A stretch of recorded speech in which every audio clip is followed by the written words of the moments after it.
Meg Lewis is an artist, a performer, and an educator on a mission to shape a brighter future. Meg's bold, colorful work has brought energy and connection to brands like Dropbox, Meta, Universal Music Group, and Pinterest. With a background in design, improv, clown, music, and even stage combat,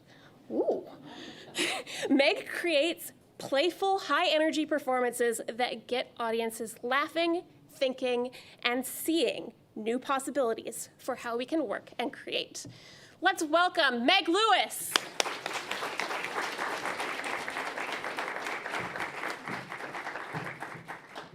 All right, hello. Thank you all so much for spending your Friday night with me. I'm so happy to be here. I've never been to Ann Arbor, so I just feel like I'm in utopia right now. It's great. You're also lucky to live in such a beautiful city. It's really beautiful. I mean, the weather is making it even more beautiful. But when I first stepped out yesterday and I saw everybody out thriving, I was like, I'm gonna move here immediately. I love moving, so I might. You never know. All right, so this is gonna be like a little bit of a bait and switch because I realize we're talking about play. I'm very playful, I'm very fun, the work is fun, it's colorful. I'm gonna distract you with colors.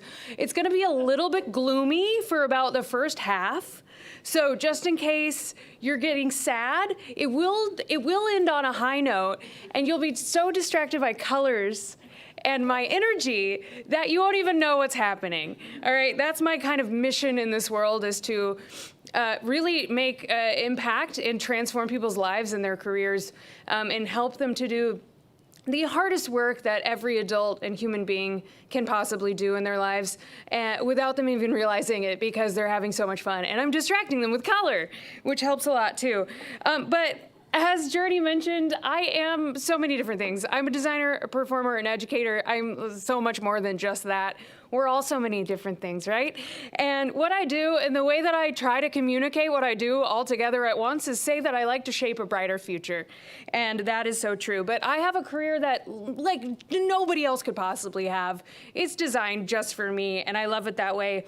This is all of the things that I'm currently paid to do as part of my career. And the words that are in the shapes are constantly changing. This is always, I changed it today. It's gonna change tomorrow. And I like it this way. I love change. I love collecting new things that I enjoy doing. I follow what I enjoy doing the most, and that's how I decide what goes in these shapes. And as soon as something isn't fun for me anymore, I stop doing it and I move on to something else. That's just the way that I thrive, and I love to have a career that allows me to do that. So just to kind of quickly run through some of the things I get to do. I have I'm kind of like a designer that doesn't have to solve problems. I don't like solving problems at all, which is a scary thing to admit because adults love to solve problems, and I don't. I do what they tell us designers in school that we shouldn't do. I just make things look pretty for a living, and that's okay. There's a lot of people in this world that love to solve problems, and I allow them to solve the problem, and if my design style just so happens to fit the solution to that problem, that's great for me, because then I can just apply and do my thing for them, basically, which is what I got to do with Summer Game, and it was fabulous. So I've realized that my career really evolves around being as loudly myself as possible, and hope that it does attract work that really suits me, that aligns with what I have to offer this world. And so a part of that means I have to be very loud about what makes me unique. And one of the things that makes me unique is my constant diarrhea. And so because I'm so loud about constantly having diarrhea, had some last night, like Facebook needed a sticker pack for Messenger that was centered around diarrhea and poop. And they asked around and said, who do you think would be good for this? And truly they were like, everyone said you, Meg. So, it works.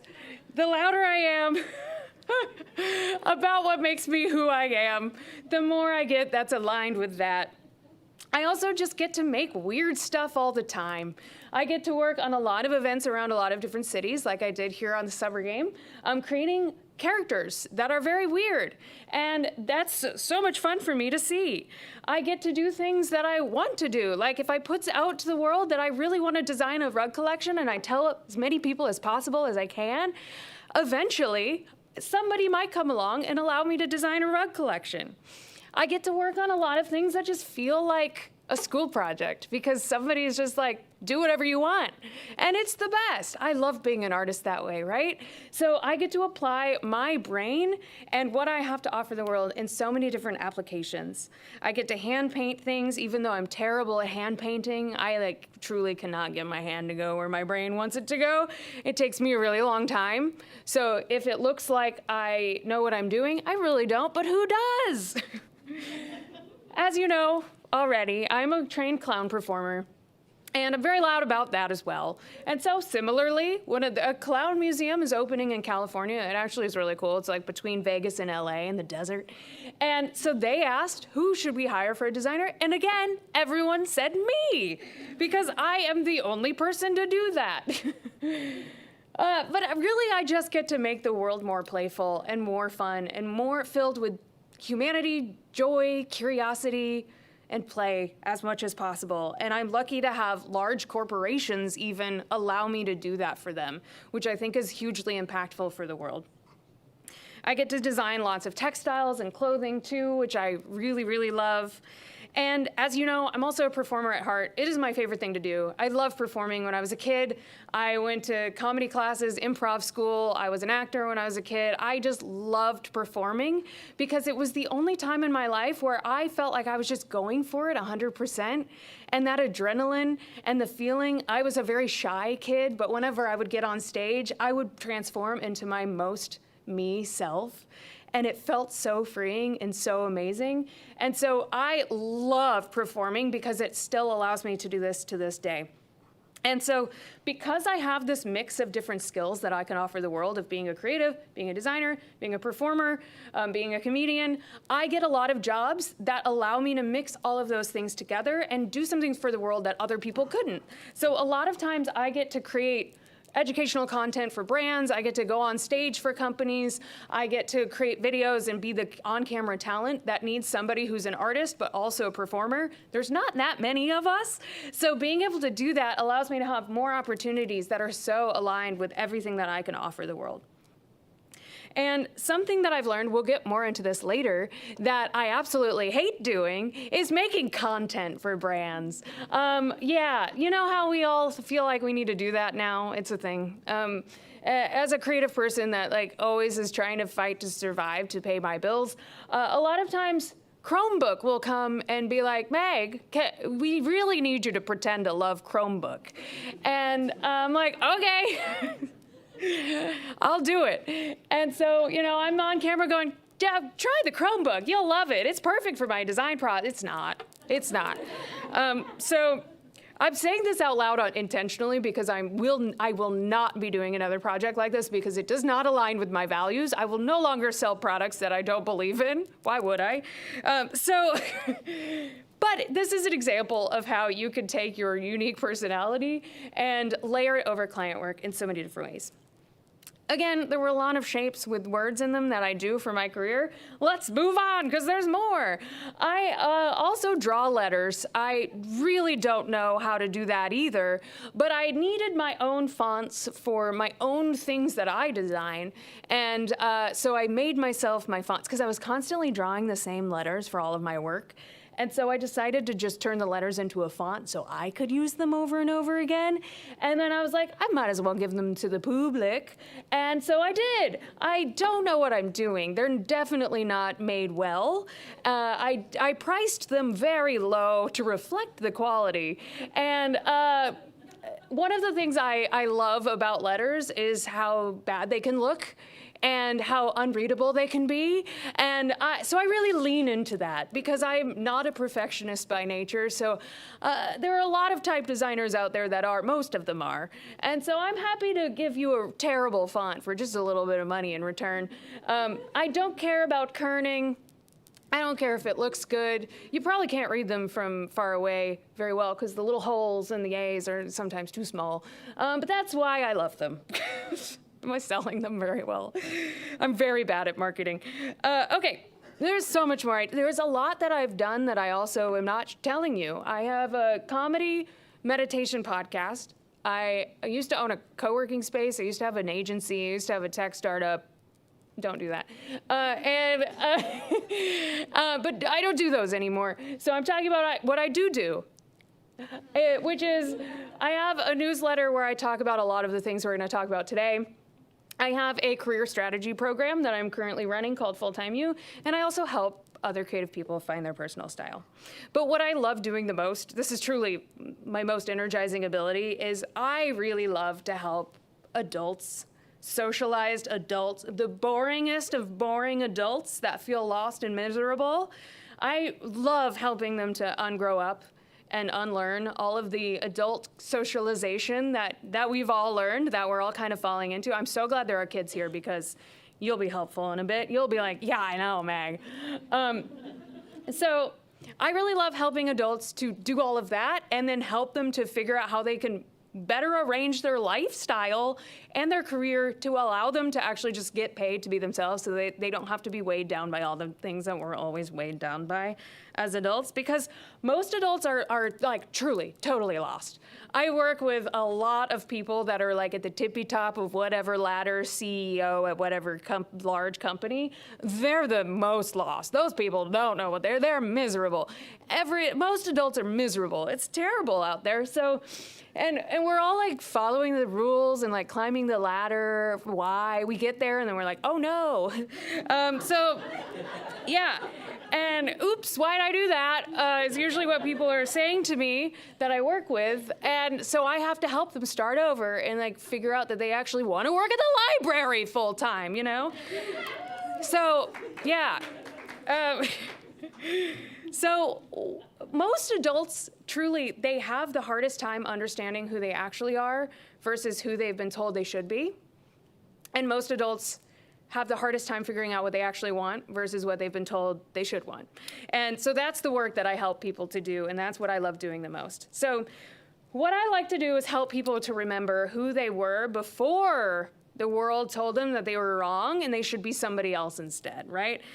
One of the things that I think is absolutely crucial to this, that I've been saying for forever, is this notion that, you know how kids love to say, like, that's not fair, and then the adult's response is like, well, life's not fair. I disagree. I think that life isn't fair, and that's not okay. Most people say, life isn't fair, and that's just it. We gotta keep going. And I'm not cool with that. Like, I think life, it's not fair, and I love acknowledging that that's not okay, and let's do something about it, right? So I think that, like, everyone, I do a lot of public speaking at conferences and for corporations, and a lot of public speaking. That's like most of my paid work right now because that's what people want. And everyone is asking me to talk about the same things. They're like, Meg, we're all so overwhelmed and desensitized, and we feel numb, and we're just on our phones all the time, and why don't I feel anything anymore? And I don't want to do anything anymore. Can you make me feel better? And I'm like, oh, okay, I'll try. And then they're like, I'm afraid AI is going to take my jobs. What do I do? And so I'm very happy to address all of this because these feelings, this is by design. This is happening to us intentionally, and we're gonna go into why and then figure out how to fix this problem, right? We are problem solving a little bit. So when we're at this point of feeling numb and desensitized and overwhelmed, and we're just like trying to figure out how to get day to day, which is the state of most adults' mindset, especially right now, we know that how could you possibly have any shards of imagination in your mind when you're feeling that way? There's no way that you possibly could. And so that, again, is by design. It's very helpful for the world to keep turning the way that it currently is whenever society and culture is sort of flattened. We flatten culture for all of eternity as human beings. And we do this intentionally. It's way easier for marketers to market a culture that's all the same because it makes us sort of like easier to market to. If we all have the same insecurities and we're all looking at the same trends, it's way easier to sell us more things and get us to buy more things, right? This is done intentionally, so that way we don't have any autonomy and freedom of our own to self-express, and so it's easier for them to make us all kind of want the same things and want to do the same things for that reason. So it generally just kind of makes us easier to steer. And so when we talk about imagination or play or curiosity or even like being a part of the workforce, this is all at play here. And it helps us to understand where we're supposed to go in life by kind of being on this conveyor belt that they've provided for us and climb the ladder together. Like we're following their instructions just the way that they want us to. So that way we can keep, generally just like buying more stuff. So what happens is, as we know, is that the world kind of invents lots of problems, like the insecurity du jour. Right now it's like, are your pant legs too wide or are they too skinny? Or like, do you have eyebrow blindness? Is anyone on TikTok? I'm on TikTok. And so I'm like, sort of like, wait, what? I just bought the wide pants. Apparently they're now selling more of the skinny ones than the wide ones. I don't know. I don't care. But they're always going to invent more insecurities for us, so that way they can sell us more things in order to, make us feel better, right? So they give us a problem with ourselves, and then they give us a solution. So that way, that's just unfortunately how we've learned how marketing works and selling things to people works. So they truly do win when you hate yourself. And the more that I am on social media and a part of the flattened culture as a whole, the more I find that I don't like myself. They tell me that so much is wrong with my personality, with my body, with the way that I want to dress, with the activities I want to do. There's so many reasons why they constantly are telling us that there's something wrong with us, and that's generally so that way they can give us the products to make us feel better, right? So historically, in all of humanity's history, we know that anytime any community that likes these things comes to the forefront, they're very quickly suppressed. We don't like this. Adults in our world that we live in today they don't like us to feel any kind of curiosity or joy or humanity or play or any of that. Because that way you start to illuminate how beautiful life could be and how wonderful and imaginative and how much more beautiful work we can create and how much more we can steer the world in a better direction. And so that's not good. That's not good for sort of this conveyor belt structure that we've all been taught is the right way to go through life. And so obviously they're going to suppress that, right? So being on the conveyor belt, which I just mean like we're all just kind of like like going along like whatever everyone else that looks like somebody like us is doing, we're just kind of like, okay, I'll do that too. And so we know that that's not good, but it's so much more comfortable to be there because it's very uncomfortable to be like, wait, maybe I don't want to be doing what everybody else is doing anymore. Maybe I do just want to wear some weird pants, Maybe I just want to wear the weird pants that they're telling me are ugly right now, or that are out, Maybe I like them. And so it's very comfortable. So the average adult is so comfortable being on the conveyor belt because whenever you start asking questions and start asking why are we doing that, it becomes really messy because you'll start realizing that nothing makes sense. And most people are so uncomfortable with asking why that they just don't. It's way easier to just kind of ride the ride that's being pre-planned for you and go along with it. But at a certain point, everyone's like, what am I doing this for? And that's why they come to me and I'm like, okay, strap in, here we go. So we're gonna talk a lot about kids today because we're gonna learn from kids because I'm guessing we were all a child. Is anyone Benjamin Buttoning? That's a dated reference at this point.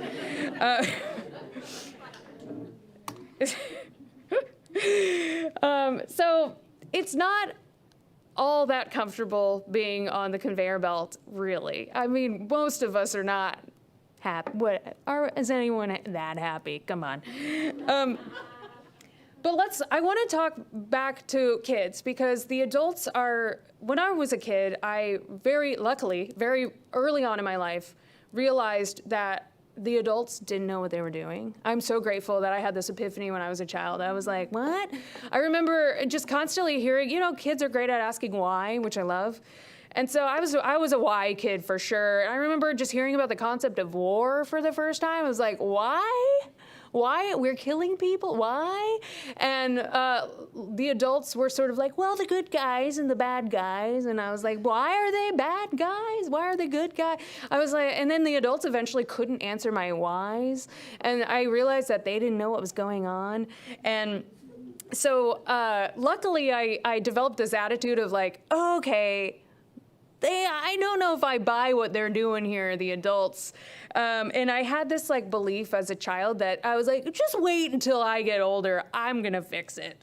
And that's very sweet. I'm doing the best I can. I'm not really fixing much. But what we do when to kids is that we start to, very early on in their lives, people in power and positions in charge usually control the children to be like, quiet. You know, stay in line, follow the rules. Like, we're going to tell you exactly how to be. You have to just like any kind of energy that you need to get out, don't you dare. If you have a different learning style, no, not here. So we are constantly, you know, teaching kids to do things the right way or the socially acceptable way by adult standards. And what we're also doing very early on in our lives is teaching this modality of, if you want to do anything in this world, you can't just make something up. You have to, first of all, do research. You have to study what a successful person is that's doing that. And then that's a proven model of success. And you have to follow that. And you have to do exactly what they did. And that's how you do it. And then voila, you're successful. And like, I remember as a kid, I was like, what does success mean? And my dad, who was very much a chaser of the success, he was a salesman, like business guy. Whoa. He was really into success and like getting like nicer cars and like always striving for more. He like really wanted a boat, you know, like he was like, we gotta get a bigger house. And he was like, this is our starter home. And I remember being like, but why? Why do you want that? I couldn't understand. He like just wanted so much stuff and constantly just to like make more money so you could have more stuff. And he was like always into buying nicer, shinier things, like nicer version of the coffee machine became an espresso machine. And then that, whoa. And I remember also just observing that and being like, what are you doing, buddy? He was never home. He was like always working. I never saw my dad. And so it's like, I couldn't understand as a child, like, why are you doing that? He would come home from work and just the stuff he would complain about. I was like, why is this making you mad? You know, I remember there was one moment where he came home from the bank. He was in line at the bank, I guess, and he like came home and he was really mad because there was a guy in line that was like on the phone. He was being so loud, and then he was like kind of too close to him in line. And I remember my dad was like just really complaining about it. And I was like, I don't want to be an adult. That sounds so boring. And so what happens is we get sold so early on this definition of success that really is all about continuing to make as much money as possible in order to have nicer things, right? And so the work that I do with individuals is I make everybody at the very beginning redefine success for them. Before we make any decisions about your life or your career, we need to figure out what success means to you as an individual. Do you want the stuff? A lot of times, people want the stuff. They go through this activity and they realize, Meg, I just want the stuff. Like, give me the money. I'll take the stuff. But most of the time, most people's response is, I want to spend time with the people I love. I want to see the world. I want like enough time to do the activities that make me feel whole. Those are usually people's answer. That's success to them. Like, I want to be able to house my family comfortably. You know, I want to be able to, for whatever the dependents are in my life, the family that I need to support, I want to be able to support them. That's usually the answer. But that is not what's been sold to us because it doesn't involve purchasing automobiles usually. And boats. I do actually really like a boat. If anybody has a boat, please invite me. And as we know, this is sort of like what's been also sold to us generationally. I think over time this is changing a little bit. But generally, this is kind of like the model of like the work sort of misery balance of like, a job is a job. You're gonna do it for, you get like, you pick one thing, you pick it when you're like, what? How old are we when we choose what we're gonna do for the rest of our life? Like 16 or whatever. So they're like, you're 17 now, you're running out of time, you gotta decide. And they're like, you gotta get really, really good at it, and you gotta do it for 50 years. It's gonna suck, but you just put your head down and it's work's terrible. And you're gonna do that, you're gonna make a lot of money, you're gonna make as much money as possible, you're gonna get all this stuff, and then finally you're gonna retire. And then you'll feel joy for the first time. You'll finally feel it. If you can retire, or maybe you'll get a vacation every year, and then you're gonna have some fun. And so yeah, this is what's been told to us that we're gonna do. And and so of course the AI comes along. I had to like learn how to do this just for this slide. And then I was like, oh my God, it's so good. Oh, terrifying. I had to add hands to the corgis so that you'd know it was AI, which is really disturbing. And the composition is really good.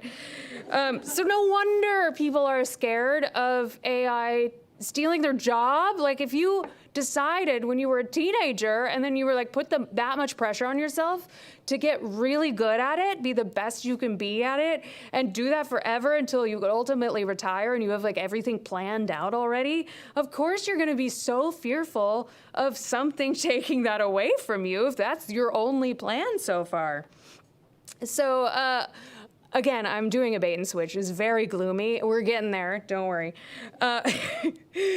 So I want to talk about kids, and I want you all to remember, if you have the ability to imagine things, some people don't. If that's you, go and draw or do something else. Look at photos. I don't know what you do. You let me know. Think back to when you were a kid, because when we were kids, it was so easy to make stuff. It was so easy to just constantly center the feelings of like joy, curiosity, play, all of that. That just comes naturally. No problem. Creating things, making things is so very easy. And one of the things that we do, I'm gonna try to not talk about my clown school too much, but one of the things that we do in clown school is at the very beginning of the first day, they make everybody walk around the room. And then they're like, what are you doing? Why are you walking so normally? You don't have to do that. Because if you ask a room full of kids to walk around the room, they're not gonna be like do the adult socialized walking pace. Why would they? There's so many more fun ways to get around a room than just like being boring, right? So as we grow up, we start to socialize and become adults, right? And then we start to lose all the fun out of our silly walks. It's like, whenever you think about all this stuff, it's all of the being on the conveyor belt, right? It's very scary to do a silly walk. It's terrifying. So we're comfortable. We stay in the comfortable path and we just walk like everybody else. So that way we're not like made fun of or whatever, like afraid of judgment, terrifying.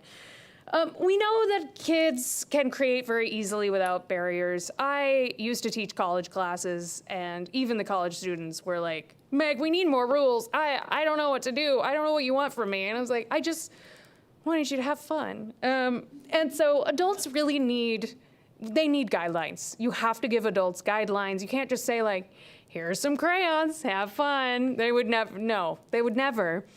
They need to know like, what's the assignment? And most importantly, adults need to know how to win, which is really sad.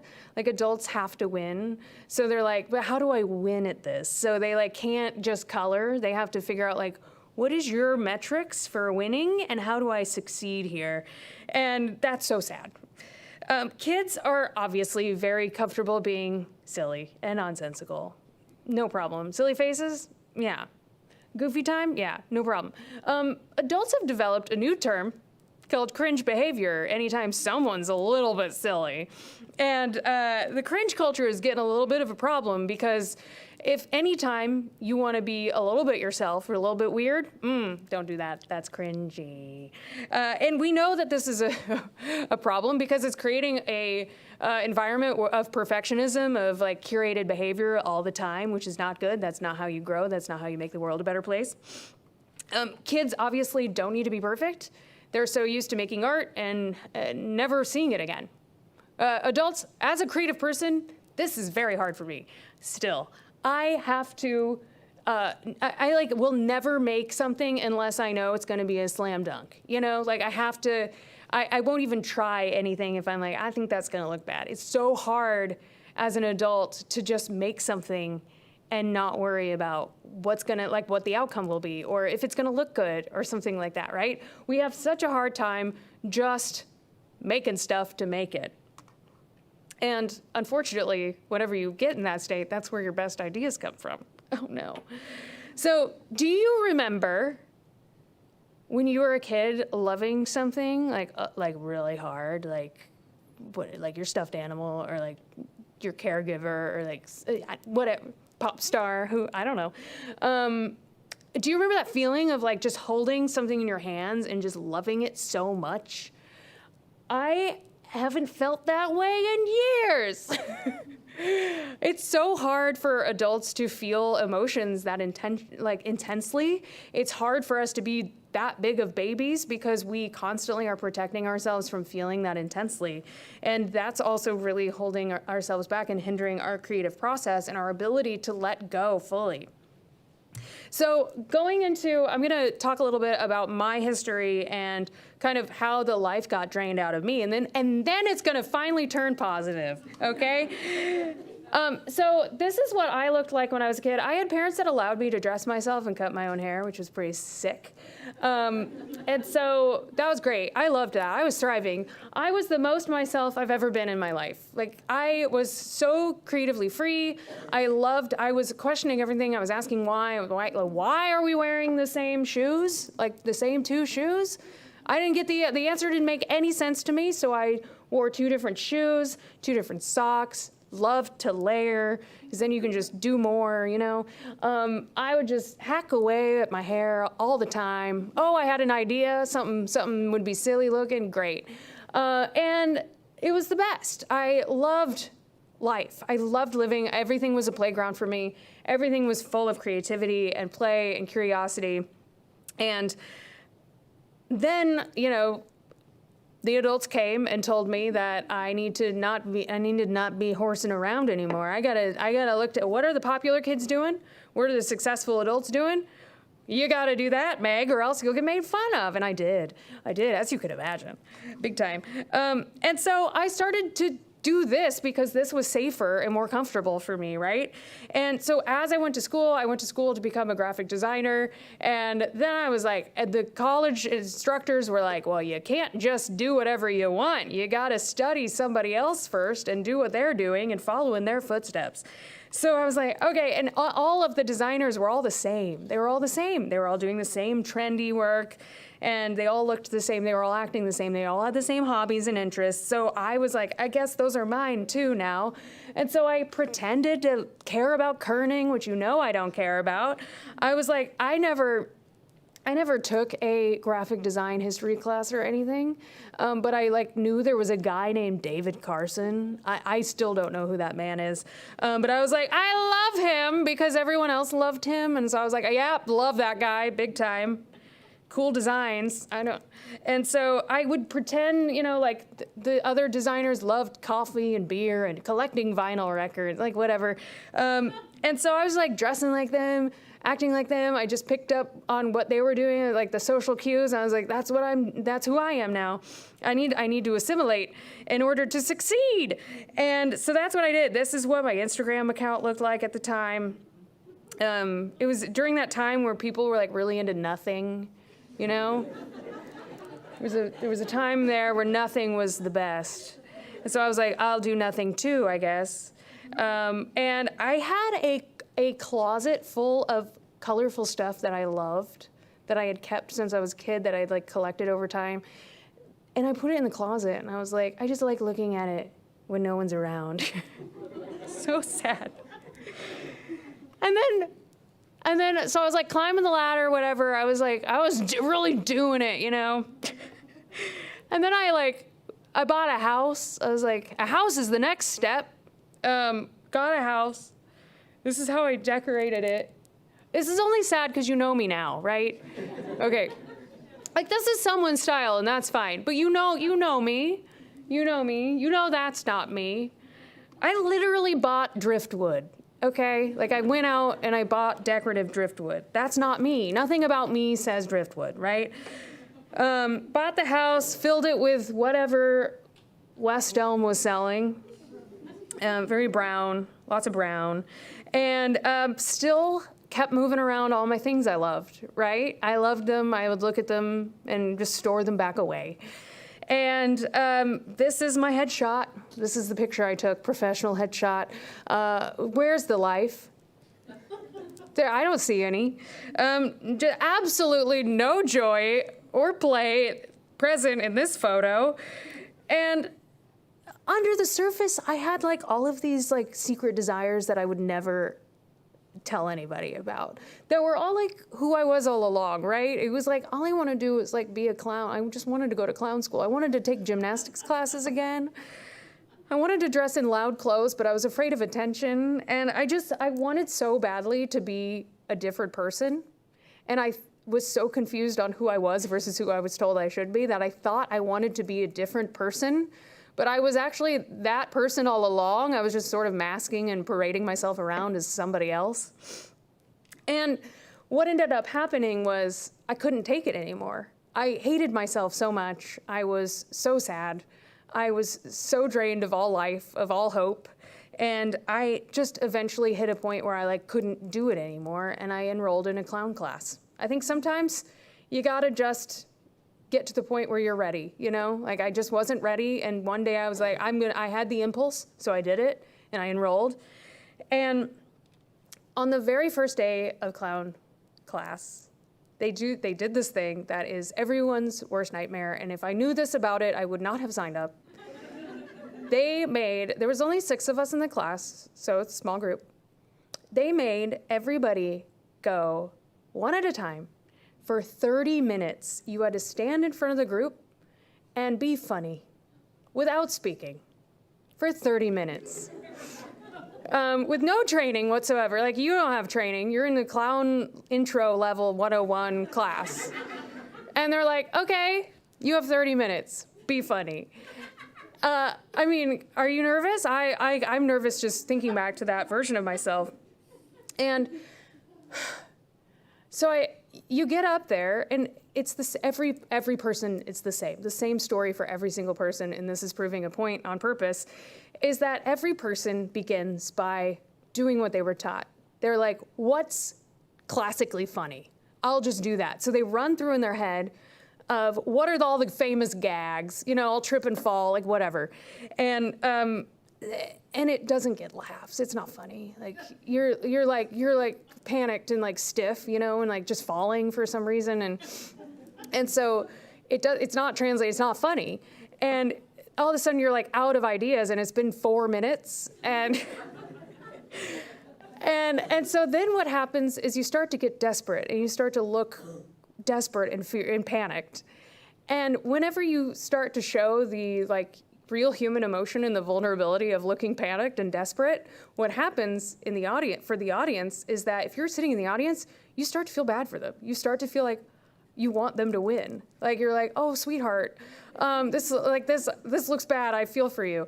And so what happens is you start to really love them because you can see their actual human emotion and their vulnerability show. And so what happens is this like energy of encouragement, the audience all of a sudden will start to like applaud and like encourage the performer because they look mortified and panicked. And so then the performer, you start to see their self-confidence build slowly and slowly, a little bit more and a little bit more, and they start to feel like the encouragement to try something new that they hadn't tried yet, that they just now thought of. They start to look around the room of like, what can I use in this space? They start to get a little bit more creative, a little bit more playful. And it starts slowly, slowly, slowly to become funny because they're actually being themselves a little bit at a time. They start to become more comfortable. And then after 30 minutes, they are so used to feeling this way. They're like so comfortable. They're hilarious every single time. Each one of you, if we dropped you in that experience, you would do the same thing. You would be so funny by the end. Because what happened for me is exactly that. I was terrified, but by the end, I was like taking people's shoes off and like kissing their shoes. And like, I developed a relationship with one shoe specifically. And then there was a piano in the room and I did like a silent cover of Great Balls of Fire. And somehow everyone knew what I was playing, even though I don't know how to play the piano. And it was very funny and everyone loved it. And I was doing all kinds of stuff that I would have been absolutely mortified to do at the beginning of the 30 minutes. And so what we learn in clown, which I take so much into my creative practice now, is to operate at something that they call the speed of fun, which just means for our adult brains is that if you have an idea of something to do, you have to do it immediately before you can get in your own way. So it's basically just being faster, like getting to the thing faster than your worry and doing it louder than your inner critic can silence you, right? And this practice was the most crucial thing to changing my life because in that class, every decision you make where you do that, where you go, I'm just gonna do it before I stop myself, you learn, oh my God, that went really well. Like they loved it. It wasn't as scary. I feel amazing now. You start to retrain your brain to realize that the more that you operate at the speed of fun, the more freeing it becomes, the more you have better ideas, the more you get to play, the more you get to center those feelings of joy and curiosity and follow through with them, and it's okay. And sometimes you have the best ideas you've ever had whenever you do that. So that's what I started to do. I started to slowly operate at the speed of fun with everything. Because if you're living a life as a very curated version of yourself that has nothing to do with yourself at all, and you start to realize, wait, I've been stopping myself from doing this my whole life. What else have I been getting in the way of myself from doing all along, right? So I became totally obsessed with doing this everywhere, across everything throughout my whole life. The way I was dressing, the way I was talking, the way that I was like, I never would ever dance in public before. Terrifying. And now I'm the one to start the party on the dance floor. And so I became obsessed with this notion of, wait, I had been preventing myself from doing that. And for what? It's so fun. I have my best creative ideas now. I'm the most free version of my actual self that I've been since I was a kid, this whole time that I was just suppressing out of fear. So again, imagination is totally the first thing to go, whatever, we're just trying to survive. And most of us at this point in history are truly just doing that. And so this is so crucial to remember that it starts with like these small little decisions of operating. I'm gonna give you homework at the end, don't worry. Because most of us are just trend following drones, right? Like the average person is just like, you tell me what to do, world, I'll just do it. I hate it here. And, but we know whenever a person walks in the room that's like fully themselves, they're like a person like unlike anybody you've ever seen before. They are just so confidently themselves. We know what that feels like. Everyone wants to be like that person. It looks so amazing to be that free. And we know that historically, the people that move the world further and change culture, those are the people that are truly, honestly brave enough to be able to do that, right? So I think it's really interesting of like this notion of how we've all, and I'm still doing it in many ways, are on this like predetermined conveyor belt path that all of the adults are mostly on. And do we want to be sort of brave enough to be that uncomfortable to get off? Because the payoff is pretty great, I gotta say. I think what I absolutely love is every time I get to, I mean, I do this every day, everywhere I go. I'm obsessed with the fact that every single person looks different. Like, I've never seen any of your faces before, and that just blows my mind. Like, how are there endless faces? I don't know. I don't get it. There's a lot of people, and yet I just, like, sometimes I just start staring at people because I'm like, oh my God, another different combination of eye, nose, eye. How are we doing that? And I think that it always feels so, like, most people I work with are like, how do I do something that has never been done before? I think there's a lot of billion people in this world. How am I going to do something that no one's ever done before? Everything's been taken, right? And sure, we all have a lot in common. It does feel like everything's been done before, but it has not, I promise you. We are all truly a combination of traits, abilities, values, perspectives that whenever you take all of yours and you combine them, it makes you a person unlike anybody else in the world, right? And so that's what I'm really interested in helping adults with, is to realize that we all have an infinite amount of possibilities of taking all that data about ourselves and combining them in amazing different ways to give things to the world, to do things for the world, to create art, to be creative in ways that no one else has ever been creative before, because it's a reflection of what we uniquely have to offer. And so I do believe that whenever you understand what you have to bring to the world and what makes you truly yourself and unique, you realize that you have so many possibilities for what you could do for the world. I have a running list of over 200 things that I would love to do for the world someday.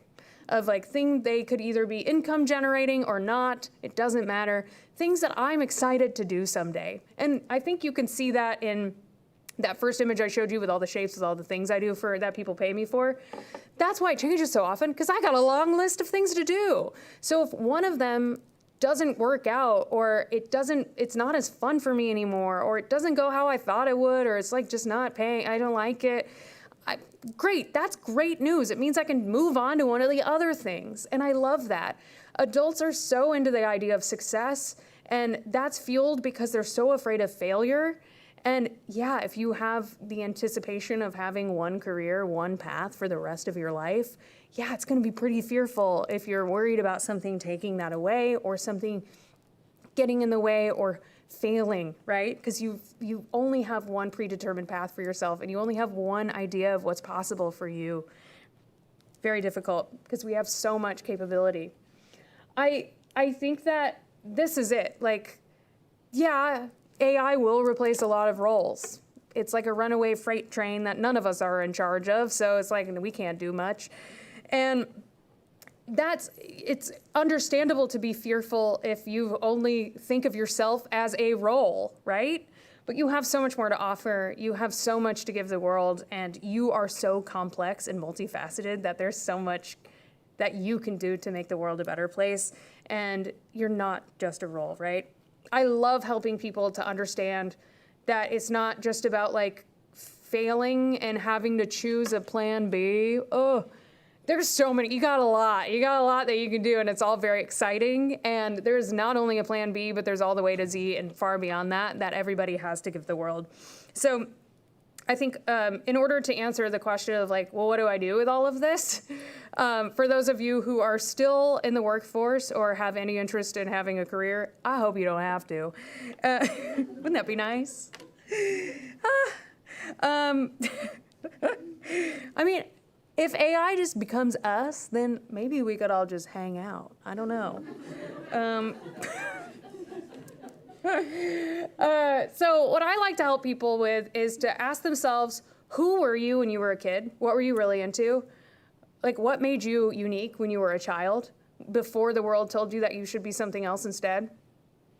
A lot of those things, that information is so crucial because a lot of it has been secretly you this whole time, or a lot of the things you were into when you were a kid, you might be still into today. That's such helpful data and such helpful information. Adults do this thing where they tell us there's a right way to do literally everything, and if we're doing it a different way, then we're wrong. But that's so incorrect. What we need to do is lean into what we have to offer the world naturally as ourselves. So if you are a really super sensitive big baby like me, lean into that. The world will tell you you're wrong about literally anything about you that makes you who you are, and that's incorrect. If it's not causing harm to yourself or anybody else, you don't need to change. So always lean into who you've always been. Ask yourself, what are the things about me that have been consistent my whole life? I love following whatever is the most energizing to me. That creates longevity and creates excitement for what you're doing. If you can just continue to follow what truly feels fun for you, that's energetic. That makes your work better. It's going to make you create better ideas. It's going to help you to create more playful, creative, curiosity-driven ideas as well. This one is so boring. It feels like an adult boring thing to say, which I'm sad about, especially when you see the next one. Yeah, I added color, I tried. This has been the most helpful thing that I've ever learned about myself, is to understand truly, these are like, whatever, Google list of values, doesn't matter. But it's so important to figure out truly which ones are like the top 5 most important to you. Because whenever you go through a list, like go through this activity, you'll be like, you'll find like 20 that are important to you. But eliminating them one at a time until you get your top 5 is going to explain a lot to you about yourself. It's really nice to do with somebody that you love as well, because it explains them too. But it helps to be a guide. Because for me, these are my top, I wasn't able to do 5, you probably won't be either. I got to 6. These are my top 6 values. And this I cling on to now. Because now I know why certain Chromebook jobs made me feel bad afterwards. It didn't have anything to do with this. And this is exactly why working on things like the summer game did make me feel really energized and proud to show my work afterwards, right? Because following and working on things and creating a path for my life that aligns with my actual values, it really does make a difference. It truly helps me to sleep at night, and it helps me to feel like I'm on track. Like, I'm a person that generally will like feel really anxious after confrontation. And that's because, you know how adults do a thing where you like just want to win, right? So you like end up in an argument and you're like, why am I even arguing for this? I don't even care about this. Like, I don't even know where this opinion came from. Like, I don't even agree with what I'm arguing with. Or like, I just said a statistic that's not even true. I'm trying to win here.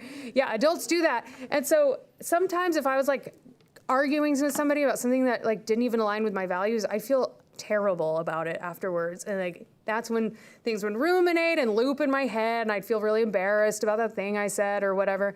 And now I've realized that if I confront somebody on something that aligns with my values, I sleep very well at night. It's great. I love to have really difficult conversation if it aligns with me. And so this really helps me to like understand and be my compass and my guide for what opportunities to take, what paths to go down, what I care about, and what I'm willing to let go of, and what I should say yes and no to, right?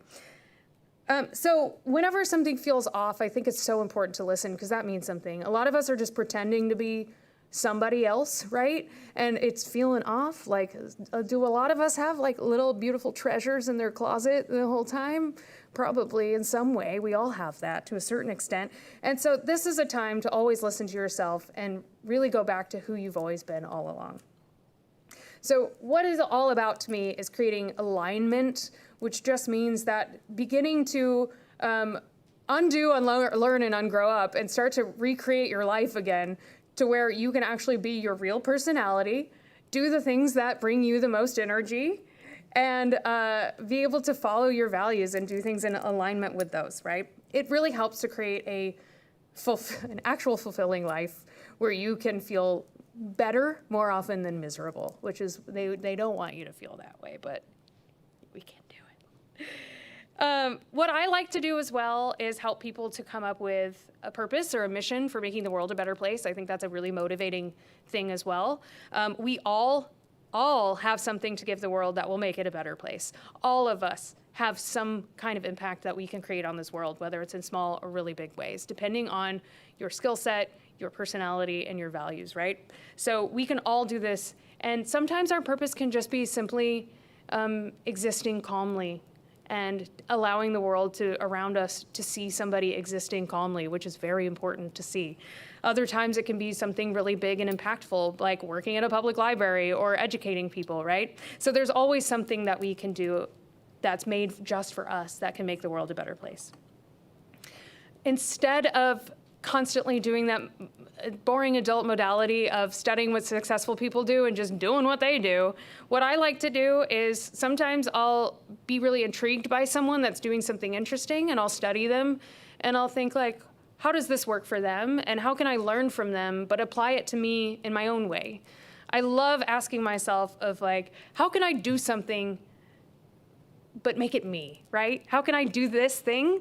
Like if somebody gives me an opportunity, it's like, okay, the natural step as an adult. So say somebody was like, we need you to host a podcast now.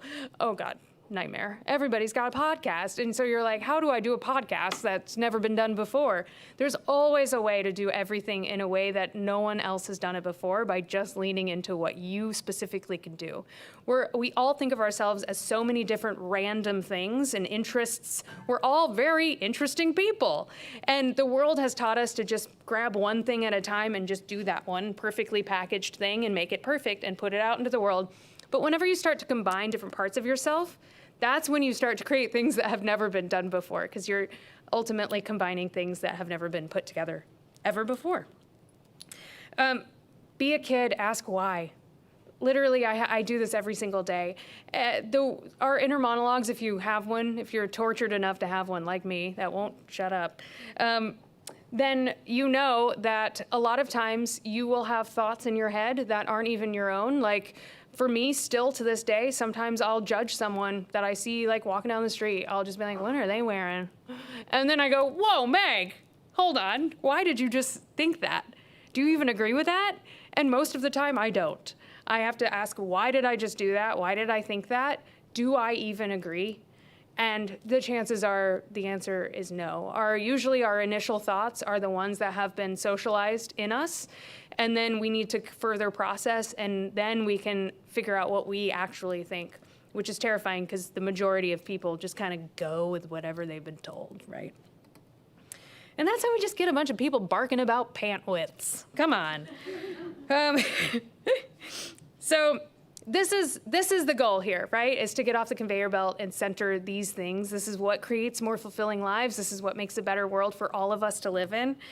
And this is what they're afraid of us to do. They really, the world historically has tried so hard for us to not feel this way. This is why we take it away from kids as soon as possible and train it out of them, so that way adults don't feel these things, so that way we can sell them more and more pants. Like, keep changing the width. I love using the pants because it's like everything always changes, you know?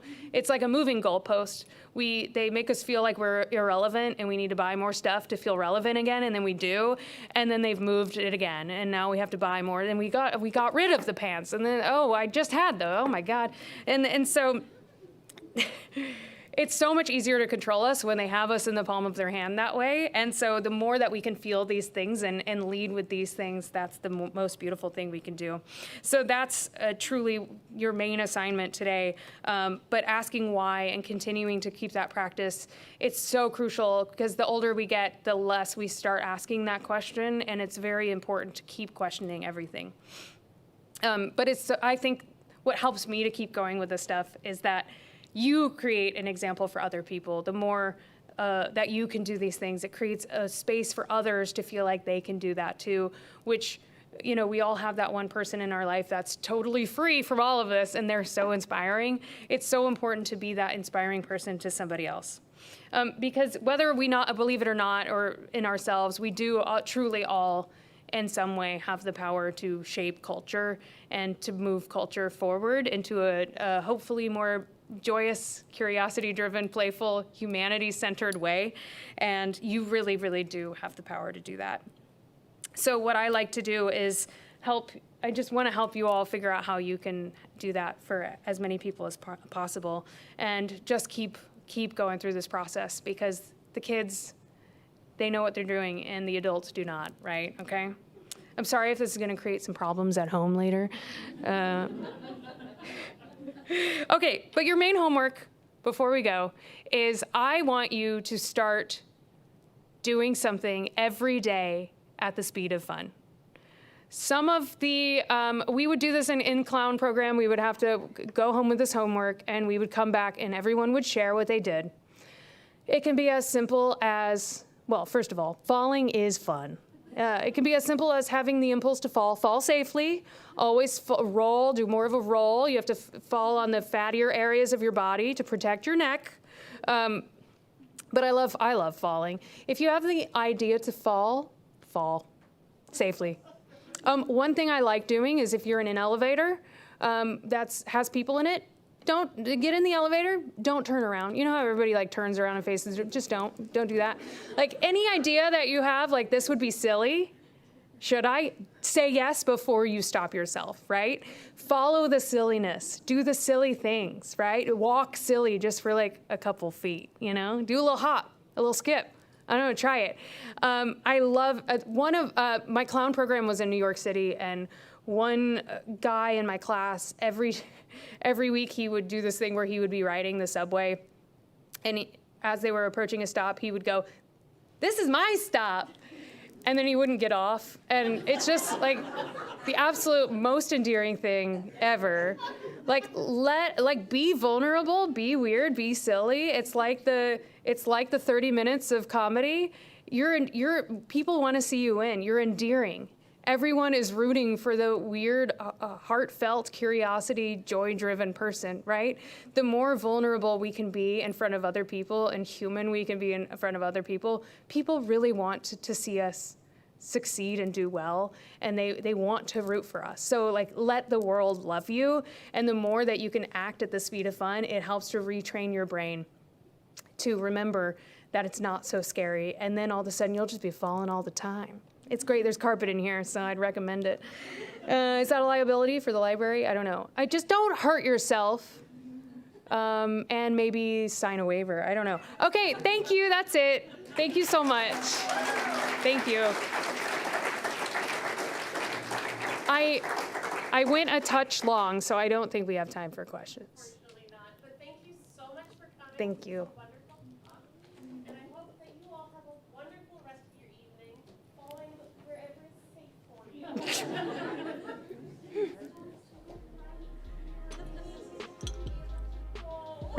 Yes, don't fall in the way of the exit, please. Fire safety. Yes.